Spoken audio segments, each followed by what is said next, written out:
जय हिंद दोस्तों। आज मैं उस परेशानी की बात करना चाहता हूं जो कि 30 नवंबर तक सभी पेंशनर्स के ऊपर एक आफत आ गई है। यानी ये ऐसी आफत है, न तो सरकार को समझ में आ रहा है, न नोडल अफसर को समझ में आ रहा है, न इंडिविजुअल को समझ आ रहा है। तो करें तो आखिर करें क्या? आखिर ये बीच में कहीं न कहीं गले की हड्डी बन गया। मैं बात कर रहा हूं स्पर्श की। और स्पर्श का जैसे हम सभी जानते हैं, माइग्रेशन 2016 के नीचे सबका आ रहा है। अब कोई ये नहीं कि भाई 2005 तक आ रहा है, 3 का भी, 93 जो रिटायरमेंट है उनका भी आ रहा है। और किसी का आधार कार्ड या ईमेल या ये सब कुछ मोबाइल नंबर रजिस्टर नहीं, तब भी आ रहा है। क्यों? कि सारा डाटा बैंक से ले लिया है। अब बैंक से लेने के बाद उन्होंने ये तो मैसेज दे दिया कि आपका MIG number so and so, आपकी पेंशन यहां से आ रही है और 30 नवंबर तक आपने डीएलसी सबमिट करना है। अब इंडिविजुअल के पास कितनी समस्या आ रही है, जरा आप ये सोचिए। कुछ लोग नए हैं, सब चीजें उनकी अपडेट है, और कईयों की चीजें हैं ही नहीं, और हैं तो अपडेट नहीं है, अपडेट है तो वो गलत हैं। अब किस प्रकार के मैसेज आ रहे हैं? मैं खुद 6 महीने पहले मैंने डीएलसी सबमिट कर दिया था। अभी मेरे पास एक मैसेज आया कि आप डेमोग्राफिक एरर आ रहा है। अब ये डेमोग्राफिक एरर क्या है, इसके बारे में जानते हैं। अब डेमोग्राफिक एरर है कि आपका आधार कार्ड, अभी जब पूरा स्पर्श है आधार के ऊपर, आधार हो गया दोस्तों।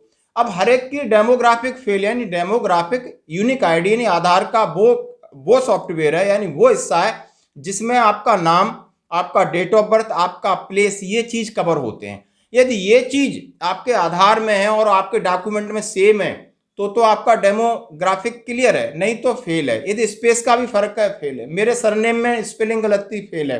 पहले चल रहा था। दो एरर होते हैं, एक आप समझते हैं बायोमेट्रिक जिसके ऊपर आधार में अंगूठा लगा के उसको स्कैन किया जाता है, फिंगरप्रिंट किए जाते हैं, फेस रिकग्निशन होता है। और ये डेमोग्राफिक के कल से मेरे पास 100 मैसेज आ चुके हैं। जब मैंने नोडल अफसर से बात किया इसका क्या निराकरण है, तो बोलते सर अभी कुछ समझ में नहीं आ रहा है, बहुत सारा प्रेशर है, हम कर रहे हैं, आप ग्रेविंस डालिए, यो डालिए, वो डालिए। अब जो बताओ न, तो आपने सीएलसी की कोई बंदोबस्त किया लोकल में कोई ऐसे कंप्यूटर या साइबर सेफ नहीं, वो भी उनको स्पर्श के बारे में पता नहीं है। सरकार ने कोई ऐसा चीज एस्टेब्लिशमेंट नहीं किया जहां कर हम जाके अपना रोना रोएं, वो भी नहीं है। तो आखिर हम करें तो करें क्या?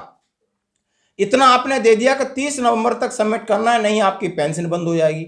आप ये न्यूज पढ़ सकते हो कि हजारों की पेंशन अभी से बंद है और 30 नवंबर के बाद क्या हाल होगा। यानी इन सब चीजों को मद्देनजर रखते हुए सरकार से यह निवेदन है कि सरकार कोई वैकल्पिक व्यवस्था करे कि किसी की पेंशन बंद न हो, पहले तो ये डिसाइड करे। और किसी का आधार से नहीं हो रहा डीएलसी, कम से कम फेस रिकग्निशन ले ले कि भाई 1 नंबर 2 मिस कॉल करिए, बंदे का वीडियो कॉल करो, फेस उसका रिकग्नाइज हो गया, उसकी पेंशन चालू रहनी चाहिए।